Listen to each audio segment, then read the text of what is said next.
একদলীয়করণ রাজনীতিতে শুধু রাজনৈতিক মাঠেই নয়, সাংস্কৃতিক অঙ্গনেও সঠিকভাবে কর্মকাণ্ড চালাতে দেওয়া হয়নি বিএনপিকে। তবে ২৪ পরবর্তী বাংলাদেশের চিত্র একেবারেই ভিন্ন। এবারের বইমেলায় অন্যান্য প্রকাশনীর পাশাপাশি মুগ্ধতা ছড়াচ্ছে বিএনপিকে রাজনীতিকে ধারণ করে এমন অনেক বইয়ের স্টল। চলুন আজকে সেগুলো ঘুরেই জানানোর চেষ্টা করব নানান তথ্য। ভাইয়া, আসলে হচ্ছে যে আপনারা সবাই জানেন বিগত ফ্যাসিস্ট সরকারের আমলে আমরা কোনো বই প্রকাশ করতে পেরেছি কিন্তু জনসম্মুখে আনতে পারিনি, যার কারণে এবারে হচ্ছে অমর একুশে বইমেলা 2025-এ আমরা একটা স্টল দিতে পেরেছি, জিয়া স্মৃতি পাঠাগার। এইখানে হচ্ছে আমাদের রাজনৈতিক, আমাদের শহীদ প্রেসিডেন্ট জিয়াউর রহমানের নিজের হাতে লেখা এবং বেগম খালেদা জিয়াকে নিয়ে লেখা এরকম অনেক বই পাওয়া যাচ্ছে। তার মধ্যে আমাদের বেস্ট সেলার বই হচ্ছে প্রেসিডেন্ট জিয়ার রাজনৈতিক জীবনী। এই বইটা আমাদের পাঠকরা খুব বেশি পছন্দ করছেন এবং কিনছেন। সেকেন্ডের মধ্যে রয়েছে আমাদের বেগম খালেদা জিয়া, এটার আবার বাংলা অনুবাদ হয়েছে আমাদের রিসেন্ট এটা। তারপর হচ্ছে এটা হচ্ছে আমাদের শহীদ প্রেসিডেন্ট জিয়াউর রহমানের নিজের হাতের লেখা বই, জিয়াউর রহমান আমার রাজনৈতিক রূপরেখা। আমি বলবো হচ্ছে আপনারা এই বইগুলা বিগত 15 বছর ধরে কখনোই কোথাও পাননি। সো এখন আমরা যেহেতু আপনাদের সামনে আনতে পেরেছি, আপনারা আসুন, বই পড়ুন, আমাদের আগের রাজনীতি সম্পর্কে জানুন।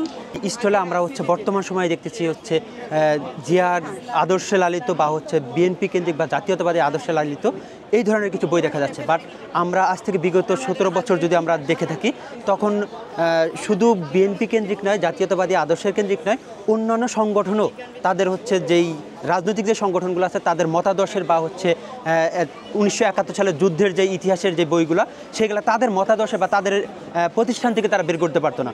কিন্তু এবার 2025 সালের যে অমর একুশে বইমেলা হচ্ছে, এখানে দেখতে পাচ্ছি শুধু বাংলাদেশ জাতীয়তাবাদী দলই নয়, বাংলাদেশ জাতীয়তাবাদী দল বাদেও অন্যান্য অপরাপর যে সংগঠনগুলো আছে তারাও সকলেই তাদের বইগুলা বা তাদের প্রকাশনার বা এই প্রজন্মকে আমরা যেটাকে জেনজি বলতেছি বা এই মানে বর্তমান যে প্রজন্ম আছে এই প্রজন্মের কাছে তুলে ধরার জন্য তাদের সাহিত্যকর্মগুলো বা তাদের ইতিহাসগুলোর জন্য বই প্রকাশনা করেছেন। দেখুন, বিগত সময়গুলিতে যে ফ্যাসিস্ট শেখ হাসিনা শাসনামলে বাংলাদেশ জাতীয়তাবাদী ছাত্রদলকে কিন্তু কোনো স্টল দেওয়া হয়নি, বরাদ্দ দেওয়া হয়নি এবং নানানভাবে প্রতিবন্ধকতা সৃষ্টি করা হয়েছে। জাতীয়তাবাদী দল থেকে শুরু করে ছাত্রদল কর্মীরা কেউ কিন্তু বাংলা একাডেমি প্রাঙ্গণে আসতে পারতো না। ছাত্রলীগ বিভিন্নভাবে হ্যারাস করতো, তাদেরকে হামলা করতো, আঘাত করতো।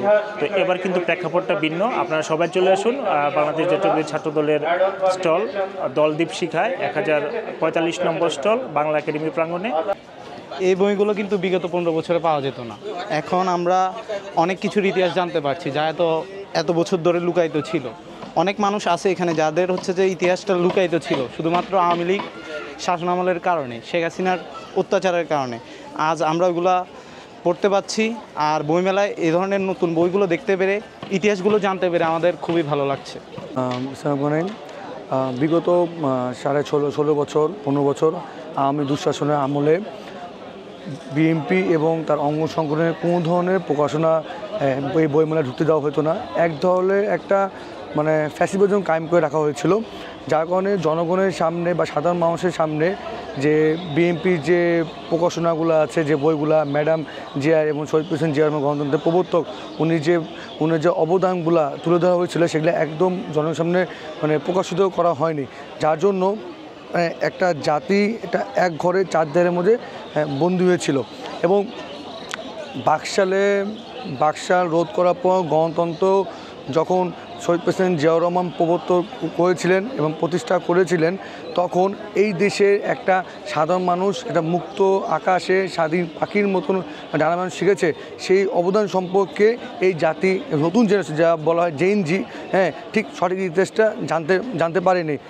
এটা অ্যাকচুয়ালি আপনি যেটা বলতে চাচ্ছেন এটাই যে আওয়ামী লীগ সরকার যেটা করেছে বর্তমান প্রজন্মকে তাদের ইতিহাস থেকে দূরে সরিয়ে রাখার জন্য, 1971 সালের মুক্তিযুদ্ধকে এককেন্দ্রিক করার জন্য এবং তারা বহুদলীয় গণতান্ত্রিক ব্যবস্থার থেকে বেরিয়ে এসে এককেন্দ্রিক বা একনায়কতন্ত্র প্রতিষ্ঠা করার জন্যই তারা মূলত তারা ইতিহাসটাকে তারা পাঠক চক্র এবং সাহিত্যপ্রেমী যারা আছে, যারা দর্শনার্থী আছে, আমাদের মতো যারা পাঠক আছে, তাদেরকে কি করেছে এই সঠিক ইতিহাস থেকে জানার থেকে দূরে সরিয়ে রেখেছে। গণ অভ্যুত্থান পরবর্তী বাংলাদেশে আমরা একটি এমন বাংলাদেশের স্বপ্ন দেখছি যে বাংলাদেশ সুস্থ সাংস্কৃতিক চর্চার মাধ্যমে, শিল্প সাহিত্য সংস্কৃতি চর্চার মাধ্যমে, মূল্যবোধ চর্চার মাধ্যমে, ইতিবাচকতা চর্চার মাধ্যমে এগিয়ে যাবে।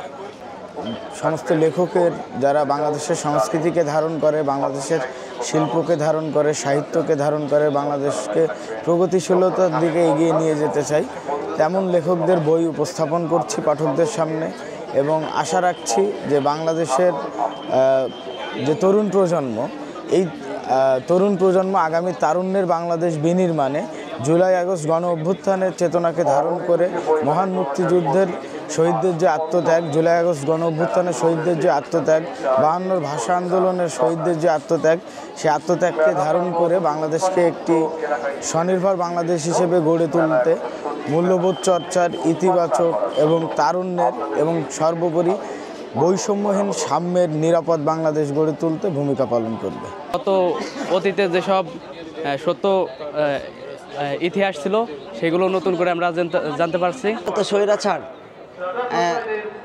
16 বছর জুলুম নির্যাতনের যে স্টিম রোলার চালিয়েছিল, তারা নতুন প্রজন্মকে তারা ইতিহাসগুলা, সঠিক ইতিহাসগুলা, রাজনীতির সঠিক ইতিহাসগুলা জানতে দেয়নি। মুজিববাদ, হাসিনাবাদ, মানে শেখ মুজিব এবং তার পরিবার কেন্দ্রিক বই, বেগম মুজিব, এইগুলি নিয়ে সারা বইমেলা সয়লাভ ছিল।